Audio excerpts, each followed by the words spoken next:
Shalom pemirsa CB Indonesia, dimanapun pemirsa sekalian berada. Senang sekali pada kesempatan yang indah kali ini saya bisa berjumpa lagi bersama dengan pemirsa sekalian untuk membagikan pekabaran firman Tuhan yang terdapat di dalam buku Agama yang Bersinar. Buku ini dituliskan oleh Nyonya Ellen G. White, seorang penulis Amerika yang tulisannya diterjemahkan paling luas dan telah dipublikasikan dalam lebih dari 140 bahasa.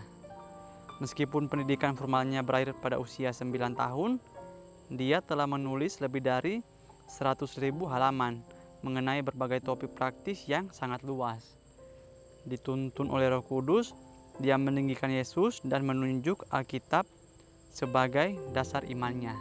Nah, jadi Nyonya Ellen G. White ini selama masa hidupnya dia itu mendapatkan begitu banyak penglihatan langsung daripada Tuhan, sehingga dia menuliskan apa yang dia lihat di dalam buku-buku yang bisa kita baca sampai dengan sekarang ini. Dan juga melalui buku-buku tersebut iman kita itu bisa lebih bertumbuh lagi setiap harinya. Pada kesempatan kali ini bacaan akan saya bawakan terdapat di dalam halaman 350. Tapi sebelum itu alangkah baiknya apabila saudara sekalian mau untuk mengundang orang-orang di sekitar saudara untuk duduk menonton bersama, sehingga bacaan yang akan saya sampaikan sebentar dapat kita semua dengarkan, pahami, dan juga aplikasikan di dalam kehidupan kita setiap harinya. Judul bacaan kita kali ini yaitu adalah Pada Hari Sabat. Ayat intinya terdapat di dalam kitab Yesaya 58 ayat 1. Serukanlah kuat-kuat, janganlah tahan-tahan. Nyaringkanlah suaramu bagaikan sangkakala. Beritahukanlah kepada umatku pelanggaran mereka dan kepada kaum keturunan Yakub dosa mereka. Nah, jadi pada kesempatan kali ini dari judul dan juga ayat intinya akan atau memberikan kepada kita suatu kekuatan bagaimana apabila kita lihat orang melakukan suatu kesalahan, maka kita itu harus berani untuk menegur orang tersebut. Janganlah ketika orang melakukan kesalahan dan kita itu hanya berdiam diri saja. Berkat-berkat besar ada dalam pemeliharaan hari Sabat, dan Tuhan menginginkan bahwa hari Sabat bagi kita adalah hari yang penuh sukacita. Ada sukacita pada lembaga Sabat. Testimony for the Church, jilid 6 halaman 349.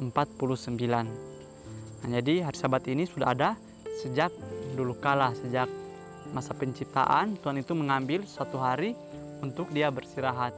Jadi selama 7 hari itu, selama 6 hari dia menciptakan segalanya. Pada hari ke-6 Tuhan menciptakan manusia, dan pada hari ke-7 Tuhan itu memberkatinya dan menjadikan hari ke-7 itu sebagai suatu hari yang kudus, di mana dia itu beristirahat daripada segala aktivitasnya. Begitu juga dengan kehidupan kita. Marilah kita mengambil hari Sabat itu, kita menjadikan hari Sabat itu sebagai hari peristirahatan, di mana kita itu berhenti sejenak daripada rutinitas duniawi kita, dan kita itu lebih mendekatkan diri lagi dengan Tuhan kita. Ketika dasar bumi diletakkan, dasar hari Sabat juga diletakkan. Ketika bintang fajar berjanji bersama dan semua anak Tuhan bersorak kegirangan, Tuhan melihat bahwa hari Sabat sangat penting bagi manusia. Tuhan memberikan hari Sabat. Tuhan memperhatikan kesehatan rohani dan jasmani manusia. Testimonies to Ministers halaman 136.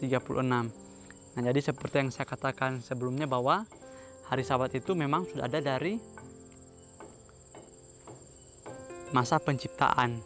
Nah, kalau di sini dikatakan bahwa Tuhan itu melihat bahwa hari Sabat itu sangat penting bagi kita semua, di mana ketika hari Sabat itu Tuhan itu memperhatikan segala kebutuhan kita, kebutuhan rohani dan juga jasmani kita. Jadi Tuhan saja itu dia sebagai pencipta, dia tetap memperhatikan kita itu sebagai ciptaannya, bagaimana agar kita itu bisa merasa nyaman ketika berada di dunia ini. Sehingga marilah kita juga itu menghargai segala apa yang Tuhan berikan di dalam kehidupan kita, terutama lagi untuk kesehatan kita. Kalau di sini dikatakan bahwa hari Sabat itu adalah hari peristirahatan. Nah, maka di dalam kehidupan kita juga itu kita itu harus menggunakan hari Sabat itu dengan sebagaimana semestinya. Nah, dan juga kita perlu ingat ya, karena dikatakan hari Sabat sebagai hari peristirahatan, maka janganlah kita menggunakannya hanya untuk kepentingan kita sendiri, atau mungkin kita itu hanya bersantai-santai saja, tetapi marilah kita gunakan hal tersebut untuk beribadah kepada Tuhan, dan kita juga menggunakan hal tersebut untuk membantu orang-orang yang membutuhkan bantuan. Dan janganlah kita gunakan hari Sabat itu hanya untuk sebagai rutinitas saja, tapi pada hari Sabat marilah kita itu mengingat kembali bagaimana penyertaan Tuhan kepada kita sepanjang 1 minggu yang telah berlalu, sehingga ketika kita merenungkannya, maka pada hari Sabat itu kita akan lebih bersyukur. Oh, ternyata sepanjang 1 minggu yang telah berlalu begitu banyak berkat-berkat yang Tuhan berikan di dalam kehidupan kita. Di sini juga perlu kita tanamkan di dalam pikiran kita. Ketika hari Sabat, janganlah kita itu terlalu kaku, tidak boleh bekerja. Tapi hari Sabat itu marilah kita memilih apa yang harus kita lakukan yang sesuai dengan hikmat yang Tuhan berikan. Dan janganlah kita gunakan pemikiran kita untuk menentukan hari Sabat itu adalah seperti apa. Contoh yang bisa saya berikan, mungkin kita berpikir hari Sabat itu kita tidak boleh melakukan begitu banyak pekerjaan. Nah, itu ada benarnya juga dan ada agak kelirunya. Nah, yang dimaksudkan di sini adalah pekerjaan yang dimaksudkan adalah pekerjaan-pekerjaan mungkin yang terlalu berat atau yang mungkin tidak perlu kita lakukan. Tapi contoh yang sederhananya mungkin seperti memasak. Nah, hari Sabat itu kita itu boleh melakukannya selagi itu adalah sesuatu hal yang tidak terlalu berat.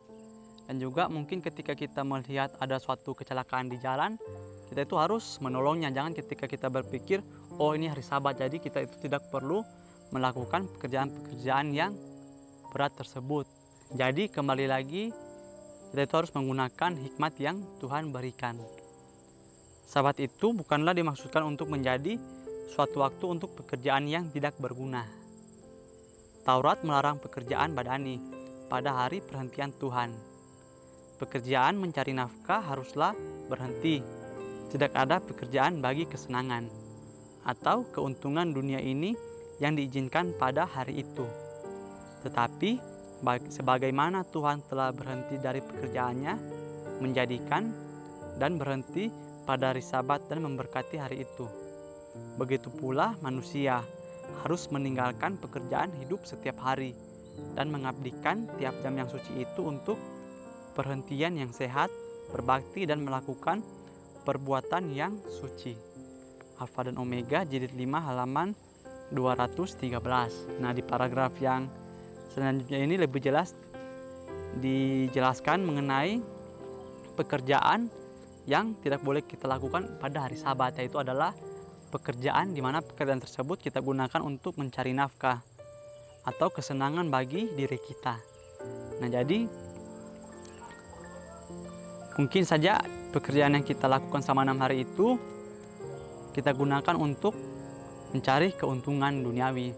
Tapi itu bisa saja kita lakukan pada hari Sabat apabila pekerjaan tersebut bertujuan untuk membantu orang-orang, bukan untuk mencari keuntungan untuk diri kita sendiri. Di sini juga dikatakan bahwa Tuhan saja berhenti pada hari Sabat, dan kita juga itu harus mengabdikan setiap jam yang suci itu untuk perhentian yang sehat, berbakti dan melakukan perbuatan yang suci. Nah, jadi seperti yang bagian pertama saya katakan bahwa marilah kita gunakan hari Sabat itu untuk merenungkan kembali bagaimana penyertaan Tuhan kepada kita sepanjang 6 hari yang telah berlalu, dan kita menggunakannya untuk berbakti dan melakukan perbuatan-perbuatan yang suci seperti membantu orang-orang yang berkesusahan. Dan lagi Tuhan berkata, apabila engkau tidak menginjak-injak hukum Sabat itu dan tidak melakukan urusanmu pada hari kudusku, apabila engkau menyebutkan hari Sabat hari kenikmatan dan hari kudus Tuhan, hari yang mulia, apabila engkau menghormatinya, maka engkau akan bersenang-senang karena Tuhan. Nah, luar biasa sekali ya bagaimana hari Sabat itu merupakan suatu hari yang spesial, di mana kita itu menggunakan segalanya, segala waktu yang kita miliki untuk kepujian dan kemuliaan nama Tuhan. Bagi mereka yang menerima Sabat itu sebagai tanda kuasa Kristus untuk menjadikan dan kuasa penebusannya, itu akan menjadi kesukaan. Melihat Kristus di dalamnya, mereka sendiri akan bersuka di dalam Dia. Alfa dan Omega, jilid 5 halaman 307. Nah, di akhir pembahasan kita kali ini, apabila kita menganggap kita sebagai pengikut Kristus, maka kita itu harus menerima hari Sabat itu sebagaimana semestinya. Dan juga janganlah pernah kita berpikir, oh hari Sabat itu adalah hari kudus, jadi kita itu tidak boleh melakukan sesuatu yang berlawanan dengan kehendak Tuhan. Dan mungkin kita berpikir, oh 6 hari ini bukan hari Sabat, jadi kita bebas melakukan apa yang kita inginkan. Tetapi melalui pembelajaran kita pada kesempatan kali ini, semua hari itu sama, di mana kita itu harus melakukan kehendak Tuhan. Tetapi ada satu hari spesial di mana kita itu harus berhenti dari segala aktivitas duniawi kita, segala aktivitas yang mungkin kita itu mencari keuntungan. Maka janganlah sekali-kali kita membedakan setiap hari itu dan kita berpikir, oh kita bisa melakukan sesuatu yang kita inginkan di hari-hari yang lain. Mungkin ini saja yang bisa saya sampaikan pada kesempatan kali ini. Kiranya melalui pertemuan kita kali ini, kita itu lebih bisa lagi untuk menyerahkan kehidupan kita di dalam tangan Tuhan. Sampai bertemu lagi di pembahasan-pembahasan berikutnya.